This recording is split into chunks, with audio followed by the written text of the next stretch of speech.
Saludos, hermanos. Para mí es un gozo poder compartir la lección 13 es la última lección de la unidad 2, hoy 30 de mayo. El tema de la lección es un pueblo que discierne y persevera.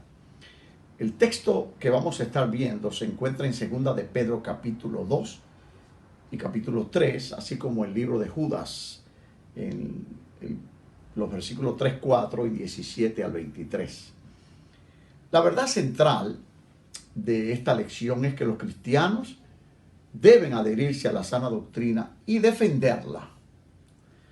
El versículo clave se encuentra en Judas 1:3, que dice así: me ha sido necesario escribiros exhortándoos que contendáis ardientemente por la fe que ha sido dada a los santos, que ha sido una vez dada a los santos. Gloria a Dios. Tenemos las metas de la enseñanza, es ayudar a los creyentes a afirmar que las falsas enseñanzas son tan problemáticas hoy como lo fueron durante el periodo de la iglesia primitiva. Segundo, meta inculcar a los alumnos cuáles son las características claves de las falsas enseñanzas. Promueven la avaricia y la rebelión espiritual y exaltan al maestro a expensas de la enseñanza bíblica. Y tercero, o la tercera meta, es desafiar a los alumnos a rechazar la enseñanza falsa, eligiendo vivir la verdad piadosa mientras esperan el regreso de nuestro Señor y Salvador Jesucristo. Oremos.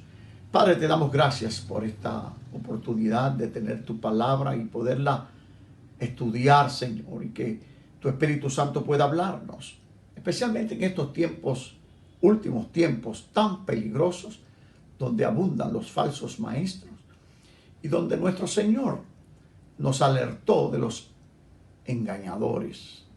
Gracias por amarnos. En el nombre de Jesús. Amén. Gloria a Dios. Gloria a Dios.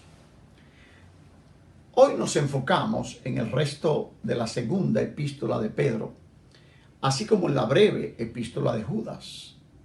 Ambos instruyen al pueblo de Dios sobre cómo deben reconocer y responder a los falsos maestros y cómo pueden crecer en la fe y estar preparados para el pronto regreso de nuestro Señor Jesucristo. Algunas preguntas. ¿Puede pensar usted, hermano, que está oyendo esta clase, en las falsas enseñanzas que ha escuchado durante su vida? ¿Puede pensar en esas falsas enseñanzas? ¿Puede usted distinguirlas? ¿Puede usted decir que son falsas? ¿Cómo sabía que eran falsas y qué resultados produjeron las mismas? Algunas enseñanzas falsas son fáciles de reconocer, sin duda, pero otras requieren más discernimiento y conocimiento de la palabra. Dios nos llama a estudiar la Biblia diligentemente para que podamos reconocer y refutar cualquier enseñanza falsa. Desde el principio de la historia de la iglesia, algunos han usado mal las escrituras para engañar a otros y promover sus propios intereses. A menudo esos individuos tuvieron éxito porque eran carismáticos, persuasivos e incluían elementos de la verdad en lo que decían. Aún así, estos hombres y mujeres eran falsos maestros. Una verdad a media es peligrosa. Por lo tanto, tenemos que entender que tenemos que cuidarnos de doctrinas o de enseñanza en la cual parte de ellas pueden ser verdaderas, pero el resto puede ser falso. Por lo tanto, tenemos que tener mucho cuidado. A través de los años, los líderes cristianos se han esmerado para hacer frente a las enseñanzas falsas. Al hacerlo, han seguido las instrucciones de Pedro y de Judas, instando a los cristianos a luchar por la fe, permaneciendo firmes ante las pruebas. Esta lección examina estas instrucciones esenciales a la luz de los desafíos que los cristianos enfrentan hoy. Como siempre, vamos a tener 3 partes y cada parte tiene 2 subtemas que vamos a estar viendo. Como hay lecturas, entonces vamos a tener la lectura para la parte 1A y B en 2 de Pedro 2, del 1 al 9. Pero hubo también falsos profetas en el pueblo, como habrá también falsos doctores entre vosotros, que introducirán encubiertamente herejías de perdición y negarán al Señor que los rescató, atrayendo sobre sí mismos perdición acelerada. Y muchos seguirán sus disoluciones, por los cuales el camino de la verdad será blasfemado. Y por la avaricia harán mercadería de vosotros con palabras fingidas. Harán mercadería, y vuelvo a repetir, negocios con palabras fingidas, sobre los cuales la condenación ya de largo tiempo no se tarda y su perdición no se duerme. Porque si Dios no perdonó a los ángeles que habían pecado, y estamos ahora leyendo en 2 de Pedro 2, del 4 al 9, sino que habiéndolos despeñado en el infierno con cadenas de oscuridad, los entregó para ser reservados para el juicio. Y si no perdonó al mundo viejo, mas guardó a Noé, pregonero de justicia, con otras 7 personas, trayendo el diluvio sobre el mundo de malvados, y si condenó por destrucción las ciudades de Sodoma y Gomorra, tornándolas en ceniza y poniéndolas, por ejemplo, a los que habían de vivir sin temor y reverencia de Dios, y libró al justo Lot, acosado por la nefanda conducta de los malvados, porque este justo, con ver y oír, morando entre ellos, afligía cada día su alma justa con los hechos de aquellos injustos. Sabe el Señor librar de tentación a los píos, a los suyos, y reservar a los injustos para ser atormentados en el día del juicio. Gloria a Dios. Primera parte, y el tema es rechazar la enseñanza falsa. Es un deber, no amoldarse, sino rechazar y huir de ese tipo de enseñanza. La parte A de esta primera parte tiene como tema el engaño. Es sutil, es algo que podría engañarnos por la sutileza que tiene, porque utiliza estrategias especiales que muchas veces responden a las necesidades de los seres humanos. La falsa enseñanza no comienza siempre como algo que es descaradamente incorrecto. Es posible que empiece con un concepto que contiene suficiente verdad para sonar aceptable. Un falso maestro puede incluso usar las escrituras como fundamento, pero la escritura puede ser sacada de contexto o torcida para acomodarla a la opinión de la persona. La enseñanza falsa no es algo nuevo. Se remonta al jardín del Edén. Allí Satanás usó el engaño para torcer los claros mandamientos de Dios y traer la tentación, de acuerdo a Génesis 3. Adán y Eva cayeron en la trampa del pecado y la raza humana ha sufrido desde entonces. Cada generación del pueblo de Dios enfrenta el engaño de una forma u otra. Los falsos profetas llevaron al pueblo de Israel por mal camino. Del mismo modo, los falsos maestros en la iglesia primitiva alejaron a las personas de la verdad del evangelio, de acuerdo a 2 de Pedro 2:1. Es importante reconocer el poder de la enseñanza falsa y reconocer su verdadero peligro para prepararnos adecuadamente con el fin de hacerle frente. Pedro describió la capacidad de los falsos maestros de alejar a muchas personas de la verdad. Versículo 2. Cuando aquellos que una vez siguieron el Evangelio se enredan en el estilo de vida pecaminoso alentado por la falsa enseñanza, su ejemplo público trae deshonra al camino de la verdad. Pedro identificó la avaricia humana como la fuerza impulsora detrás de la enseñanza falsa. Aún hoy, los falsos maestros a menudo se centran en su propio beneficio y están dispuestos a engañar y explotar a la persona por su o para su propia conveniencia. Una característica importante de algunas sectas modernas es la completa devoción de los miembros a un líder. Los miembros usan sus fortalezas y recursos para satisfacer las demandas del líder. Esos líderes usan mal las escrituras o la usan de manera amañada para justificar sus posiciones falsas. Sin embargo, estos peligros pueden ser más sutiles que una secta. A veces, un maestro que goza de popularidad atrae a una gran audiencia a la iglesia, aun cuando él o ella predica un mensaje que aleja a las personas de Dios, de su palabra y del plan de Dios para su vida. Por lo tanto, tenemos que tener mucho cuidado y reconocer lo que son las falsas doctrinas. ¿Alguna pregunta en relación a esta parte 1A? ¿Por qué las personas, incluso algunos cristianos, siguen a los falsos maestros? ¿Hay una razón? ¿Podría usted discutir con el grupo que usted esté en su casa por qué algunos cristianos siguen a los falsos maestros? ¿Qué podría usted responder?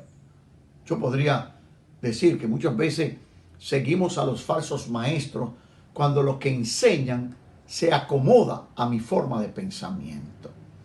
O sea, si a mí me gusta el alcohol y el maestro aprueba el uso desmedido del alcohol, entonces yo voy a caer en esa trampa. Por lo tanto, tenemos que tener mucho cuidado, ¿verdad? De que no sigamos las enseñanzas falsas y las aceptemos simplemente porque se acomodan a nuestra forma de pensamiento. Pregunta 2. ¿Por qué es importante reconocer la falsa enseñanza cuando la escuchamos? ¿Por qué es importante? Bueno, es importante porque inmediatamente nosotros la reconocemos, tenemos que dar la vuelta y dejar de escucharla. Hemos aprendido que toda batalla se gana o se pierde en la mente. Por eso el enemigo ataca nuestra mente. Por eso todo lo que nosotros aceptamos o rechazamos entra por la mente. Pero antes de aceptarla, hay una lucha que se da y que nosotros tenemos que aceptarla o rechazarla. Pablo llama esa lucha como la ley del espíritu y la ley de la carne, esa lucha entre esas dos leyes. Por lo tanto, tenemos que tener mucho cuidado y entonces rechazar toda enseñanza falsa. Claro, de la única manera que usted puede reconocer si algo es falso o verdadero es cuando usted conoce lo que es verdadero.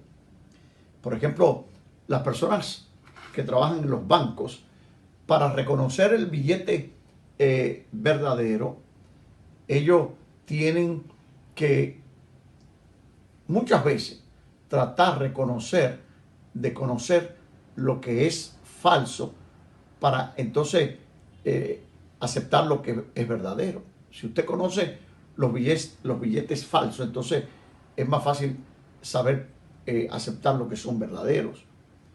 Es simplemente, usted ve, por ejemplo, cuando usted da un billete que le hacen así y entonces lo ponen contra la luz porque han estado ensayando de qué manera reconocer lo que es falso o lo que es verdadero en términos de billetes. Parte 1B tiene como tema, se promete el juicio. Estamos hablando de rechazar la falsa enseñanza o la enseñanza falsa. Vamos a estar ahora basados en 2 de Pedro 2, versículos 4 al 9. Los falsos maestros son populares porque sus enseñanzas son atrayentes para muchas personas. Sin embargo, ellos enfrentan o enfrentarán el juicio de Dios. Pedro dio varios ejemplos de tal juicio, señalando el cuidado y la protección de Dios para aquellos que le son fieles. A partir de 2 de Pedro 2:4, Pedro usó varios ejemplos de juicio divino para advertir a los falsos maestros. Escribió acerca del juicio de Dios a los ángeles, quizás una referencia a los ángeles que se rebelaron con Satanás contra Dios antes de que empezara la historia humana. Esta referencia en particular a ser arrojados al infierno es una palabra griega en este versículo, tartarotos. Este era un sitio que los griegos consideraban subterráneos de confinamiento, más bajo que el Hades, donde los condenados serían encadenados hasta que se dictara el juicio divino. Entonces, el punto de Pedro era que estos ángeles estaban siendo retenidos, específicamente en anticipación al juicio de Dios sobre ellos. Estaban esperando el juicio, estaban encadenados, estaban presos hasta que viniera el juicio, donde se va a declarar eternamente el lugar donde van a pasar la eternidad los creyentes y los no creyentes. Pedro también señaló el diluvio, versículo 5, y la destrucción de Sodoma y Gomorra, versículo 6. Cada uno de estos ejemplos pintaba una imagen de rebelión extrema y juicio posterior. Los ejemplos de Pedro no pretenden mostrar a Dios como cruel o despiadado. Más bien muestran a un Dios como consecuente e imparcial en su juicio del mal. Al referirse a Noé y Lot, Pedro le recordó a la gente que Dios siempre salva a los que confían en Él, al mismo tiempo que juzga a los impíos. Versículos 5 y 7. El ejemplo de Lot puede ser particularmente alentador. Lot no fue recto en todos sus caminos, versículos 7 y 8. Sin embargo, Dios lo rescató de las circunstancias provocadas por su propio mal juicio o mala decisión. El breve registro de la vida de Lot en Génesis no es el de un gigante espiritual. Sus defectos son muy obvios y sus pecados más personales se registran con una transparencia impresionante. Los seguidores de Cristo hoy pueden creer en la misma gracia que Lot experimentó. Luchamos a veces, pero también es clemente y misericordioso. Fallamos a veces, pero su misericordia irá hasta generación, 1000 generaciones, porque confiamos en Él. Cuando es evidente que una lección no fue la mejor, los creyentes pueden pedir la ayuda de Dios. Eso no quiere decir que los creyentes se librarán de todas las consecuencias de un error, ni significa que debamos tomar el pecado a la ligera. Lot perdió mucho y sufrió por su lección. Dios intervino en favor de Lot, mientras que todos los que se aferraron a sus acciones pecaminosas perecieron. Así como Dios sabe librar a los justos, no perfectos, sabe cómo tratar a los injustos también. Versículos 9 y 10. Su arrogancia y su apego a las lujurias carnales es una clara señal de falsos maestros. En otros relatos en el libro de los Hechos, en que los creyentes fueron llenos del Espíritu, no se menciona el viento o el fuego, pero sí se dice que los creyentes hablaron en otras lenguas. El relato del capítulo 8 no establece cuál fue la evidencia, sino que hubo una evidencia observable. Es razonable pensar que la evidencia fue las lenguas que hablaron los creyentes. Otras evidencias de la plenitud del Espíritu que deben ser evidentes en los creyentes es el fruto del Espíritu, un estilo de vida que refleje la santidad. Los cristianos podemos evitar ser engañados con falsas doctrinas al centrarnos en algunos principios importantes. Primero, debemos hacer preguntas. ¿Por qué? ¿Cuándo? ¿Dónde? ¿Dónde se encuentra eso en la palabra? Los líderes piadosos no exigirán obediencia ciega a sus enseñanzas, sino que explicarán respetuosa y sinceramente las bases bíblicas de sus enseñanzas. En segundo lugar, debemos observar cómo los líderes motivan a las personas, apelan a la naturaleza pecaminosa, es decir, a cosas como la codicia, el placer o el poder con el solo fin de manipular. Apelan a ideas nobles, pero tratan de canalizar todas las donaciones o actividades a través de su organización solamente. Estas pueden ser señales de advertencia. Si todo lo quiere para él, si todo lo define en función de su propio ministerio y que otros ministerios que son del Señor no necesiten o no deban ser ayudados o no deban ser aceptados porque no son el ministerio que nosotros tenemos. Tercero, debemos examinar hacia dónde nos llevan esas enseñanzas. Nos desafían a rendirnos más plenamente al señorío de Cristo o a la intención de ellos de ganar seguidores para ellos y su causa o énfasis. No debemos seguir a los falsos maestros. Podemos confiar en que el Señor nos protegerá si escuchamos y obedecemos su voz. Gloria a Dios. Pregunta, parte 1b. ¿Cómo pueden los cristianos ser engañados por falsos maestros y compartir el juicio que vendrá sobre ellos? ¿Cómo podemos ser engañados? Bueno, yo creo que una de las formas de ser engañado es por el total desconocimiento de la palabra. Un cristiano que no estudia la palabra, no que lee, que muchas veces leemos superficialmente. Un cristiano que no escudriña la palabra, un cristiano que no ora, un cristiano que no se mantiene bajo la dirección del Espíritu Santo, es un cristiano que puede ser fácilmente engañado por falsas doctrinas. Y eso quiere decir que podrían enfrentar el juicio que vendría sobre ellos. Y muchas veces se cometen errores, enmendamos, pero las consecuencias vienen. Y esas consecuencias siempre van a venir, porque el pecado siempre produce consecuencias. Aunque nosotros lo confesemos y seamos perdonados, las consecuencias estarán presentes. Segundo, ¿cómo explicaría a un inconverso la misericordia de Dios y su juicio? Bueno, ¿cómo usted le diría a un inconverso de la misericordia y el juicio de Dios? Bueno, la misericordia es recibir algo que nosotros no merecemos, así como la gracia, ¿verdad? Entonces, el Dios misericordioso está siempre dispuesto a perdonarnos si nosotros confesamos, nos arrepentimos, nos levantamos y entonces nos libra del juicio. Bueno, un inconverso, si tú vives tu propia vida, la misericordia de Dios está presente, pero tiene que responder a la misericordia. O sea, no podemos justificar el pecado y entonces creer que participar del pecado de manera permanente nos va a librar del juicio. No.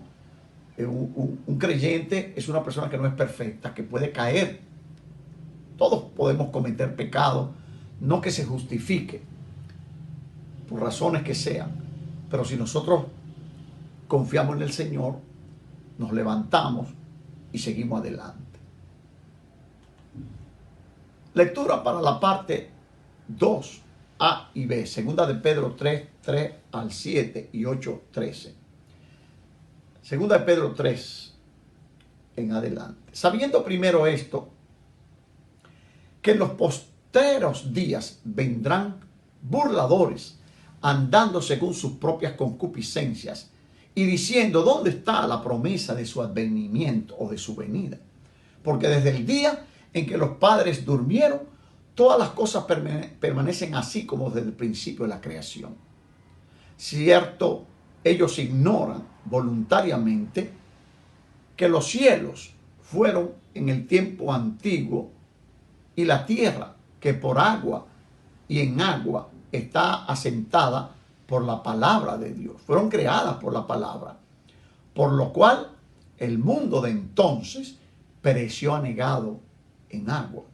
Versículo 7 más, mira lo que dice Pedro, los cielos de ahora, los que son de ahora, y la tierra, están preparados, están reservados, están conservados por la misma palabra, guardados para el fuego en el día del juicio y de la perdición de los hombres impíos. 8 al 13, mas, oh amado, no ignoréis esto, que un día delante del Señor es como 1000 años, y 1000 años como un día. El Señor no tarda su promesa, como algunos la tienen por tardanza, sino que es paciente para con nosotros, no queriendo que ninguno perezca, sino que todos procedan al arrepentimiento. Pero el día del Señor vendrá como ladrón en la noche, en el cual los cielos pasarán con gran estruendo, los elementos ardiendo serán deshechos, y la tierra y las obras que en ellas hay serán quemadas. Pues, como todas estas cosas que vemos han de ser deshechas, ¿qué tal conviene que vosotros seáis en santas y piadosas conversaciones, esperando y apresurándoos para la venida del día de Dios, en el cual los cielos siendo encendidos serán deshechos, y los elementos siendo abrasados se fundirán?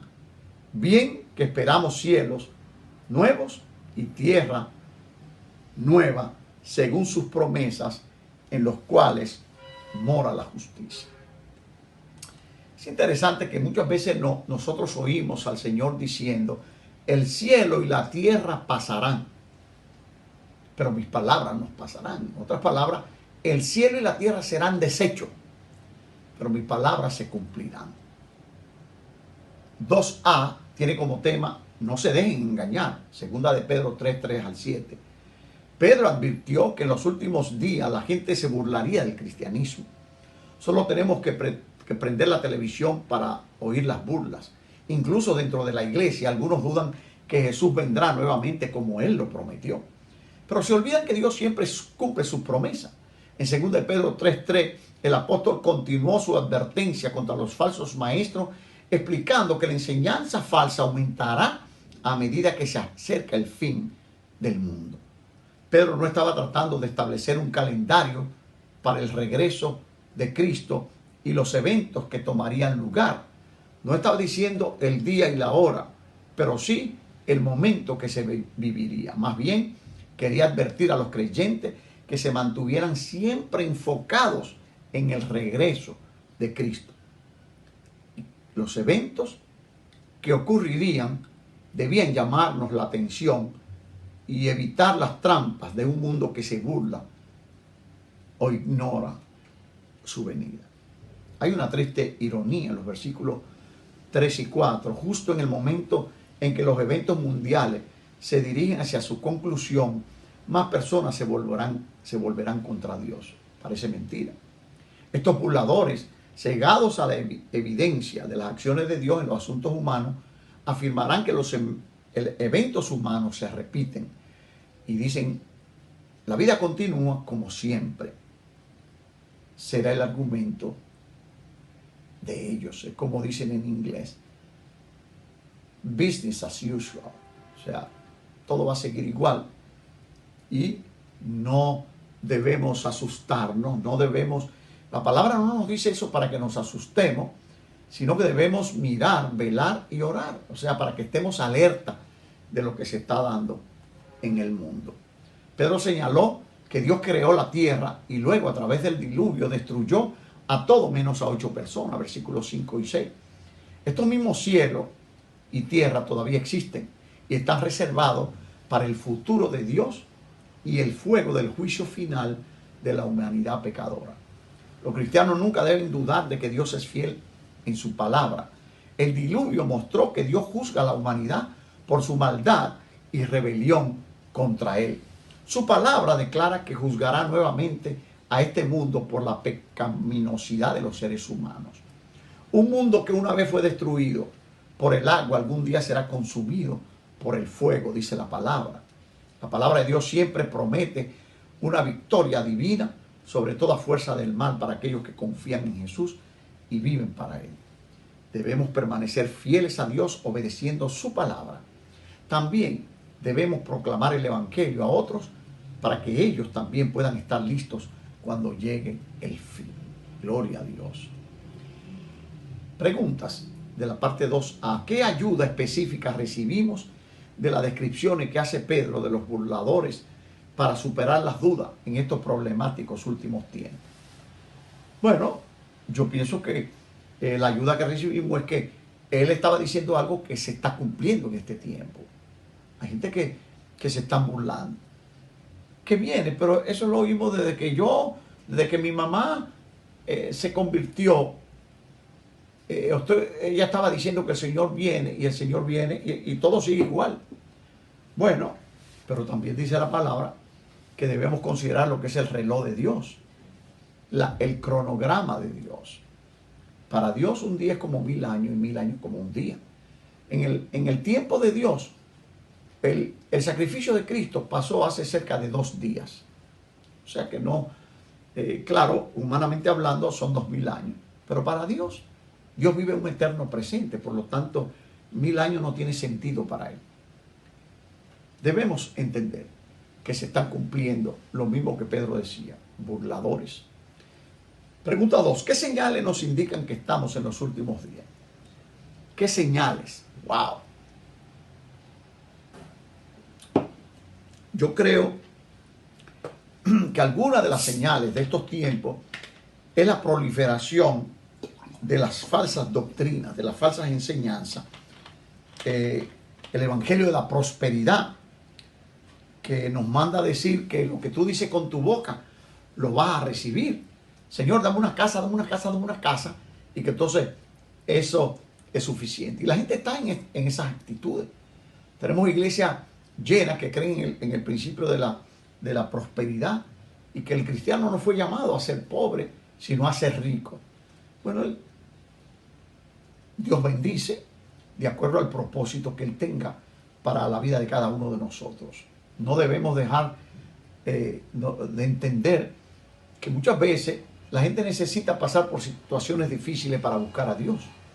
Y si usted recibe toda la abundancia divina y se abren las ventanas de los cielos y usted no del mundo, abordó el peligro de ser adormecido con una falsa sensación de seguridad. Como se señaló anteriormente, los escépticos declararon burlonamente que era una tontería creer que Cristo regresaría. Después de todo, ya había pasado mucho tiempo desde que prometió que regresaría. Claro, han pasado 2000 años desde que lo prometió y para nosotros 2000 años es mucho tiempo. Pero recuerde, para Dios quizás son 2 días. Pedro respondió señalando que Dios no está sujeto a las percepciones humanas del tiempo. De hecho, la tardanza del regreso del Señor es en realidad un producto de la gracia y la misericordia de Dios, ya que Él desea que todos se arrepientan. Los cristianos, sin embargo, también debemos permanecer alerta y vigilantes.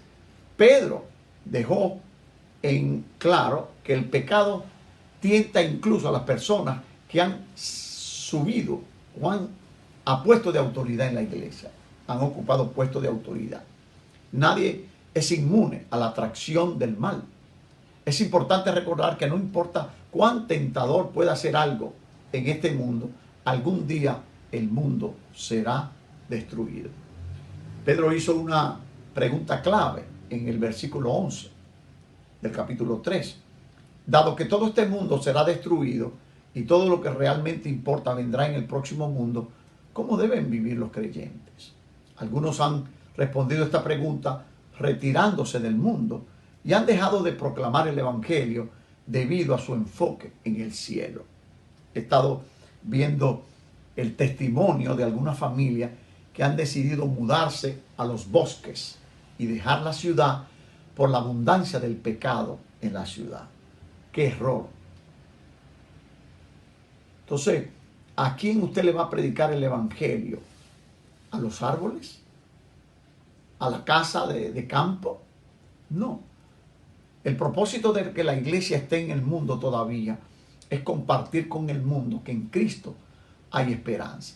Pero si usted se va y se retira con su familia y allá entonces busca un grupito de creyentes para que juntos adoren al Señor, ¿qué de aquellos que no conocen a Cristo? Piense esto. Sin embargo, esta no fue la intención de Pedro. Toda su enseñanza dirige al lector a la responsabilidad del creyente de llevar a cabo el propósito de Dios en este mundo, mientras espera pacientemente el regreso de Dios para llevarnos a la eternidad. En el verso 14, Pedro llamó al creyente a ser vigilante y diligente. El seguidor de Cristo puede anticipar e incluso acelerar el día de su regreso al proclamar fielmente el evangelio a otros y ser ejemplo a un mundo caído como en el que vivimos. Finalmente, debería haber una asociación constante en la mente del creyente entre la santidad que llenarán los nuevos cielos y tierra que vendrán.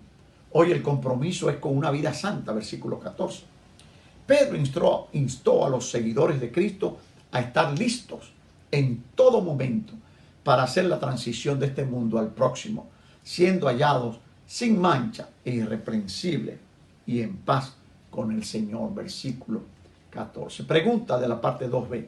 ¿Cómo coexiste la esperanza del cielo con la responsabilidad espiritual en este mundo?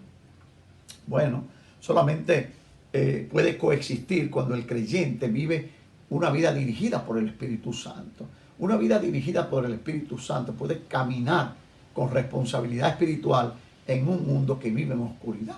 Por eso la palabra dice que nadie prende una lámpara y la pone debajo de la cama o debajo de una almohada, sino que la pone donde todos la vean. Donde hay oscuridad se necesita luz. No se necesita luz donde hay luz. Ser luz en la iglesia no tiene sentido. Tenemos que ser luz en el barrio donde vivimos, en el vecindario, en la universidad, en el trabajo. Pero venir a ser creyente solamente el día del servicio en la iglesia no tiene sentido para aquellos que esperan a Cristo. Pregunta 2. ¿Cómo muestra la misericordia de Dios en lo que parece ser un retraso en la venida de Cristo? Bueno, la misericordia de Dios retrasa su venida para que más personas puedan conocer a Cristo. El propósito de Dios al regresar es levantar a la iglesia, pero que otras personas, al conocer de su venida, puedan responder al llamado que le hace la palabra. Gloria a Dios. Parte 3, lectura, Judas, capítulo 1. Judas, un capítulo. Amados, por la gran solicitud, Judas capítulo 1, versículos 3, 4, 17 al 23. Por la gran solicitud que tenía de escribiros de la común salud, me ha sido necesario escribiros amonestándoos que contendáis eficazmente por la fe que ha sido una vez dada a los santos. O sea, hay que pelear, dice Judas, porque algunos hombres han entrado encubiertamente, los cuales desde antes habían estado ordenados para esta condenación. Hombres impíos, convirtiendo la gracia de nuestro Dios en disolución y negando a Dios, que solo es el que tiene dominio, y a nuestro Señor Jesucristo. Mas vosotros, amados, dice Judas, tened memoria de las palabras que antes han sido dichas por los apóstoles de nuestro Señor Jesucristo. Como os decían que en el postrer tiempo habría burladores que andarían según sus malvados deseos.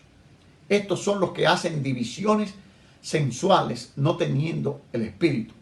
Mas vosotros, dice Judas, oh amados, edificándoos sobre vuestra santísima fe, orando por el Espíritu Santo, conservaos en el amor de Dios, esperando la misericordia de nuestro Señor Jesucristo para vida eterna.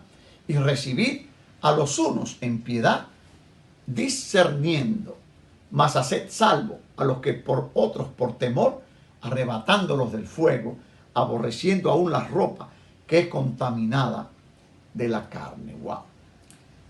3a, estén alerta. Acuérdense, Judas, versículos 3 y 4.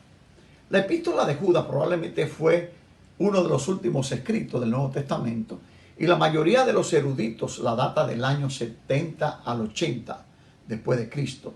Muchos estudiosos creen que Judas era el medio hermano de Jesús y Santiago, quien había sido un líder prominente en la iglesia de Jerusalén antes. La epístola de Judas se centró en exponer a los falsos maestros que creían que la salvación por gracia permitía a las personas vivir en pecado. Si somos salvos, salvo para siempre, aunque continuemos pecando. Eso no es bíblico. La epístola de Judas se centró en exponer a los falsos maestros que creían que la salvación por gracia permitía a las personas vivir en pecado todavía. Debido a estas enseñanzas, alejaron a las personas de la verdad del Evangelio. Judas instó a sus lectores a que contendieran ardientemente por la fe, o sea, luchen con pasión por la fe. La falsa enseñanza no siempre es una mentira obvia o clara, por lo que los creyentes deben hacer un esfuerzo para mantenerse enfocados en la verdad del Evangelio. Judas destacó varias señales de los falsos maestros en el versículo 4. Primero, se infiltraron en la iglesia sin ser notados. Son lobos vestidos de oveja. Son paganos bautizados. A veces nos damos cuenta gradualmente del error en el mensaje de un falso maestro. Judas, sin embargo, reconoció claramente que la condenación de los impíos ya había sido anunciada desde hacía mucho tiempo. Además, Judas reconoció que estos falsos maestros vivían vidas impías mientras predicaban un mensaje que sonaba cristiano. Usaban la gracia de Dios como permiso para satisfacer sus propios deseos. Si vemos líderes que se otorgan dichas licencias, no deberíamos ni escucharlos ni seguirlos. Finalmente, la señal más clara que exponía a los falsos maestros era que no creían ni enseñaban la verdad del Evangelio. Más bien, enseñaban falsedades acerca de la naturaleza de Dios y específicamente de Jesucristo. ¿Alguna pregunta? ¿Cuáles son algunas señales de falsos maestros hoy? Específicamente aquellos que podrían alegar la gracia de Dios como una excusa para pecar. Algunas señales de los falsos maestros de Dios, pero falsos maestros de hoy.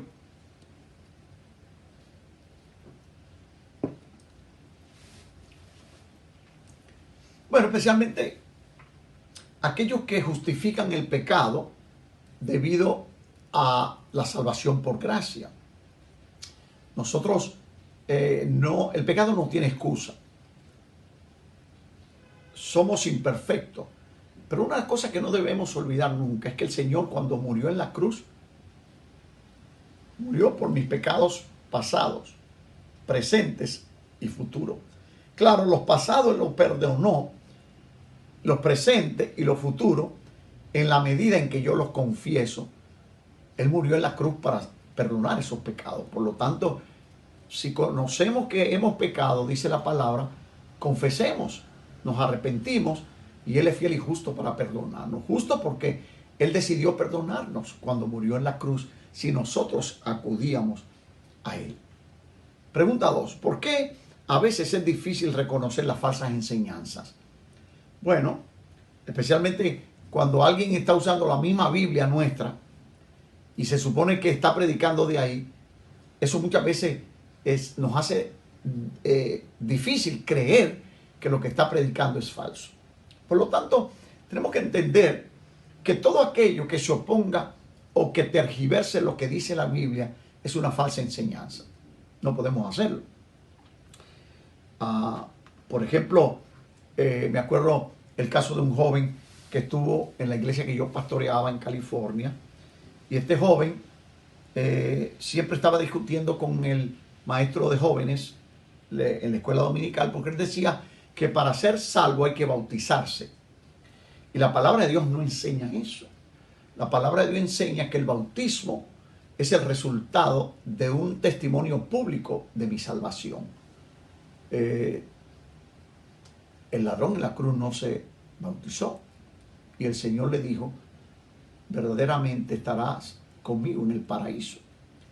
Una persona puede aceptar a Cristo o podría aceptar a Cristo, y entonces si tiene el bautismo en un mes y muere, entonces esa persona no es salva. Claro, recibió a Cristo. El bautismo es una testimonio, es una señal, es un testimonio público delante de otro que yo he decidido caminar con el Señor. Por lo tanto, es difícil muchas veces reconocer la enseñanza porque utilizan la misma Biblia que nosotros tenemos. Y entonces, es como dicen, un texto fuera de contexto es un pretexto para enseñar algo. Gloria a Dios. La parte 3b tiene como título Crezcan en la fe. Judas 17 al 23. Acuérdense que el tema de la parte 3 es contendiendo por la fe. O sea, eso es luchando, batallando, peleando por la fe. Judas luego animó a sus lectores en su crecimiento espiritual. Nada en su mensaje era nuevo para ellos. Conocían las escrituras y los relatos que mencionó. Sabían que hay una fe verdadera y que hay falsificaciones. Judas exhortó a sus lectores a recordar lo que habían aprendido desde el comienzo de su caminar cristiano. Cuando escuchamos una enseñanza que es nueva para nosotros, debemos estar seguros de que la enseñanza esté de acuerdo con la verdadera o con la verdad de la Escritura. Siempre han habido personas conectadas con la iglesia que rechazan la autoridad divina y eligen satisfacer sus deseos carnales. Al hacer esto, se separan de Dios, porque Dios desea que su pueblo viva de una manera que contraste con la vida de esas personas. Los creyentes deben enfocarse en fortalecer su fe en Cristo. No deben dejar que los mensajes distorsionados influyan en sus convicciones. En cambio, deben perseverar en la oración diaria y pedir al Espíritu Santo su ayuda para convertirse en cristianos fuertes o más fuertes. Judas además ordenó a los creyentes que se mantuvieran en el amor de Cristo, de Dios. Para hacerlo, deberán permanecer enfocados en el Señor, a través del cual se da a conocer ese amor. Este no es un ejercicio pasivo. Los creyentes deben conservarse en el amor de Dios, esperando la misericordia de nuestro Señor Jesucristo para la vida eterna. Es esencial que nos protejamos de la instrucción de las falsas enseñanzas. Al hacerlo, también somos responsables de ayudar a rescatar a aquellos tentados por estas enseñanzas o ya están atrapados o que ya están atrapados en ellas. Judas instó a los creyentes a mostrar compasión a aquellos que comenzaban a dudar de la verdad. Versículo 22. En cuanto a aquellos que ya han sucumbido a la mentira de los falsos maestros, debemos hacer todo lo posible para hacerlos regresar a la verdad, arrebatándolos, por así decirlo, de los fuegos del infierno. Versículo 23. Sin embargo, los creyentes debemos hacerlo con mucha precaución para nosotros mismos no caer en el engaño. Gloria a Dios. Pregunta de la parte 3b. ¿Qué pueden hacer los cristianos para protegerse de los falsos maestros y doctrinas? Bueno, yo pienso que una de las cosas que pueden hacer los creyentes es conocer sus líderes, conocer lo que creen los líderes, lo que enseñan los líderes, y que lo que enseñan los líderes está de acuerdo a lo que la palabra enseña. Los cristianos, al conocer lo que son los verdaderos maestros, van a identificar los falsos maestros.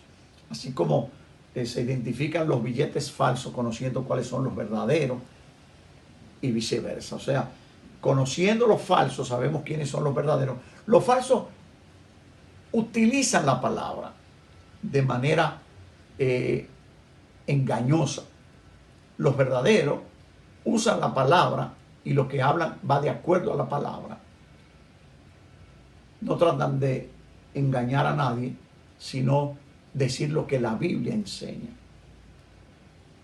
Otra pregunta: ¿qué pasos podemos dar para continuar en nuestro crecimiento espiritual? ¿Qué pasos debemos o podemos dar para continuar? Bueno, yo pienso es retomar el estudio de la Biblia.